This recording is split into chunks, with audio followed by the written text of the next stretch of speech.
बात छत्तीसगढ़ की करते हैं। छत्तीसगढ़ की सियासत में एक बार फिर सत्तारूढ़ पार्टी के भीतर से ही विरोध की आवाज़ें आने लगी हैं और इस बार ये आवाज़ आई है बीजेपी युवा मोर्चा के प्रदेश अध्यक्ष रवि भगत की। अपनी ही सरकार के कामकाज पर सवाल उठाना अब रवि भगत को भारी पड़ गया है, क्योंकि बीजेपी ने उनको कारण बताओ नोटिस थमा दिया है। बीजेपी इस पूरे घटनाक्रम को अनुशासनहीनता मान रही है, तो वहीं कांग्रेस इसे सत्ता और संगठन की भीतर की कलह बता रही है। हमारी ये रिपोर्ट देखिए।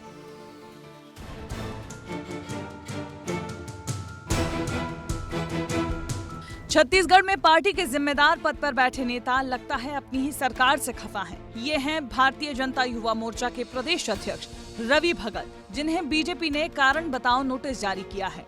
रवि भगत ने हाल ही में सोशल मीडिया पर अपनी सरकार से सवाल पूछे थे। उनके पोस्ट के बाद कांग्रेस समर्थन में आ गई, जिसके बाद बीजेपी ने रवि भगत को नोटिस भेज दिया। नोटिस में लिखा है, सोशल मीडिया पर आपके द्वारा लगातार भारतीय जनता पार्टी के नेताओं के खिलाफ दुष्प्रचार किया जा रहा है। आपका ये कृत्य पार्टी अनुशासनहीनता की श्रेणी में आता है। भारतीय जनता पार्टी के प्रदेश अध्यक्ष किरण सिंह देव जी ने आपको अनुशासनहीनता के आरोप में कारण बताओ नोटिस भेजा है। इस नोटिस के बाद 7 दिन के अंदर अपनी स्थिति स्पष्ट करें कि क्यों ना आपके विरुद्ध पार्टी की प्राथमिक सदस्यता से निष्कासित करने की कार्रवाई की जाए। दरअसल रवि भगत ने अपनी सरकार के कामकाज पर सवाल उठाए थे। रवि भगत ने सरकार का पैसा भी रायगढ़ विधानसभा में खर्च करने का आरोप लगा दिया था। ऐसे कुछ मुद्दों को लेकर उन्होंने एक वीडियो पोस्ट किया, साथ ही कई फेसबुक पोस्ट किए। आखिर क्यों नाराज हैं रवि भगत, आपको सुनाते हैं। कुछ ऐसे विषय हैं जिनको मैं उठा रहा हूँ।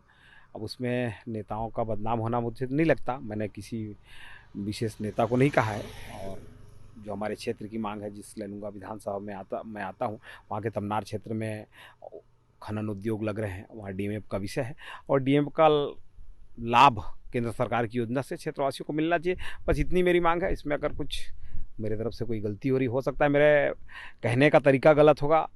रवि भगत की नाराजगी सही है या गलत, इस पर कोई निर्णय लिया जाता कि उससे पहले ही विपक्ष को बैठे बिठाए सरकार और बीजेपी को घेरने का मौका मिल गया।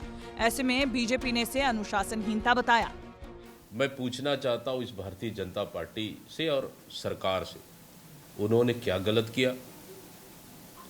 उन्होंने अपने हक की पैसा गांव के विकास के लिए डीएमएफ और सीएसआर का राशि तो उन्होंने मांगा है।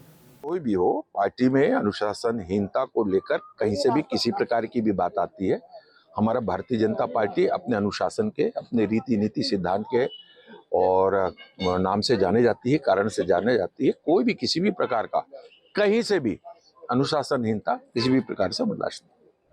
एक बार फिर से किसी आदिवासी नेता को लेकर बीजेपी के फैसले को कांग्रेस अपना हथियार बना रही है। अब रवि भगत को अपनी सफाई देने के लिए 7 दिन का वक्त दिया है। अब अपनों के ही खिलाफ मोर्चा खोल बैठे रवि भगत के जवाब का सभी को इंतजार है। बीजेपी के जो युवा मोर्चा के प्रदेश अध्यक्ष है रवि भगत, वो 7 दिन बाद नोटिस का जवाब देने जा रहे हैं। नोटिस के जवाब में अब भारतीय जनता पार्टी आने वाले दिनों में किस तरीके से रवि भगत के ऊपर कार्रवाई करती है, ये देखने वाली बात होगी। कैमरा पर्सन मुकेश सावड़े के साथ खोमन साहू, विस्तार न्यूज, रायपुर। तो रवि भगत की इस नाराजगी को लेकर अब छत्तीसगढ़ की राजनीति में हलचल है। एक तरफ बीजेपी इसे अनुशासनहीनता कह रही है, तो वहीं कांग्रेस इसे आदिवासी नेतृत्व का अपमान और युवा नेता की अनदेखी बता रही है। रवि भगत को लेकर कांग्रेस बीजेपी को घेरने की कोशिश में लग गई है, तो बीजेपी ने भी रवि भगत को अपनी सफाई देने के लिए 7 दिन का समय दिया है।